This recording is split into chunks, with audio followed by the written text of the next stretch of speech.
Our next guest, Adam Sharp, was a Washington insider working in the US Senate when social media giant Twitter hired him in 2010. Twitter's goal was to one day have the President of the United States speaking directly to the people through Twitter. That has happened, and nowadays you'll see Adam at Emmy Award galas because he's become the interim president of the National Academy of Television Arts and Sciences.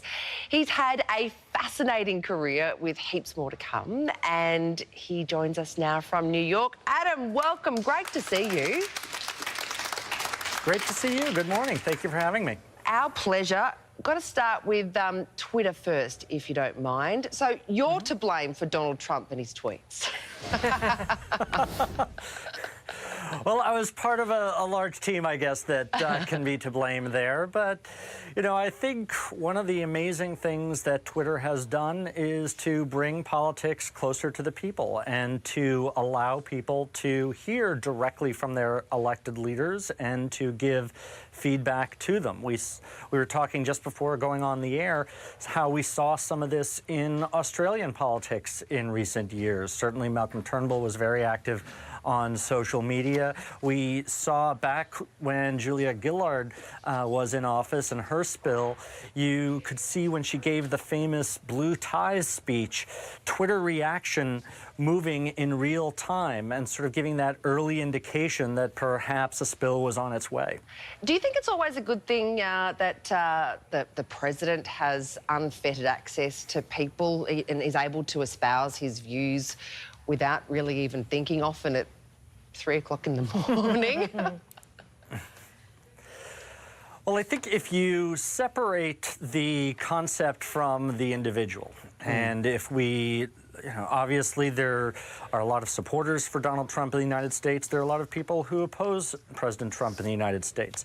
But just conceptually, that an elected official being directly accountable to the electorate and speaking their mind directly to the electorate, not through the filters of spokespeople and so on, I think is a very good thing. Now, certainly the president from time to time would benefit from some editing, I think, to achieve his own political aims, but I'll leave that for someone else to interpret. Adam, I was going to ask you how you get more Twitter followers, but then I discovered I've got more than you do.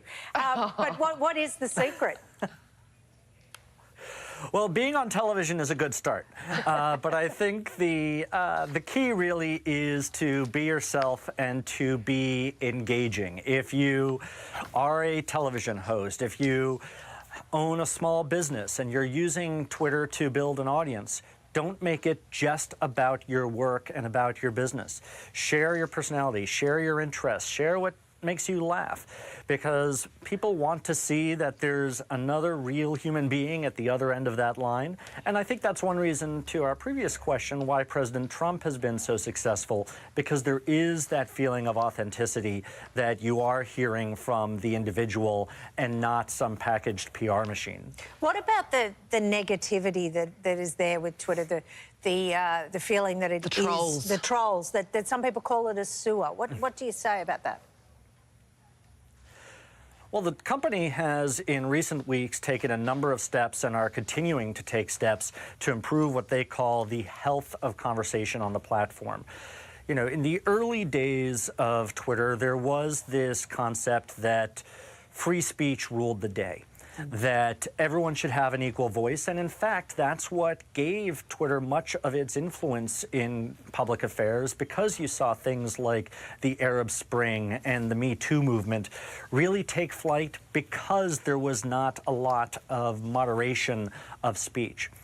Now I think the company has started to realize, though, that having that unfettered speech may actually wind up silencing people because they are afraid to speak their views because they will get abused or harassed on the platform. And so I know there are officials of the company that have been in Australia speaking to your elected officials on ways to mitigate that after some incidents down there, as they have here in the U.S. and are continuing to work to improve those elements of the platform. Adam, I'm going to switch to your Emmys role and your presidency there. Now, tell me, I've been lucky enough to have been to the Daytime Emmys a few times, and The Bold and the Beautiful had, I think, 18 nominations this year. We're big fans of that show here in Australia. How about you? Yes, well, I grew up with a grandmother in Sweden who was obsessed with Bold and the Beautiful, and there it was called Glamour. And every time I would call her, she'd ask me how I was doing, how's the weather, and how is Ridge doing? So it's been a bit of my life for years. And the soap, the four major soaps are pleading for some changes to the way the Daytime Emmys are done. Have you got an update on that? Well, the daytime soaps and some others in the community did raise questions about how we actually run the competition. We judge daytime Emmys differently than our sister academy judges the primetime Emmys, for example, and some members of the daytime community wanted us to reconsider that.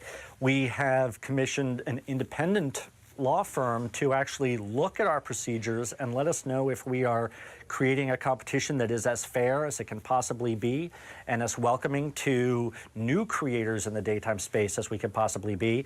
And we expect to get their findings back in the next month or so. Well, Adam, you should come to our Logies one day, and in fact, we should have a Daytime Logies. Oh, that's a good idea. Can you make that happen? Fantastic. Well, we'd love to have you in Pasadena in the spring when we do next year's Daytime Emmy Awards. All right, we are getting our frocks ready. Adam Sharp in New York. Thank you so much for joining us. Great seeing you. Thank you. Now, after the break, we are making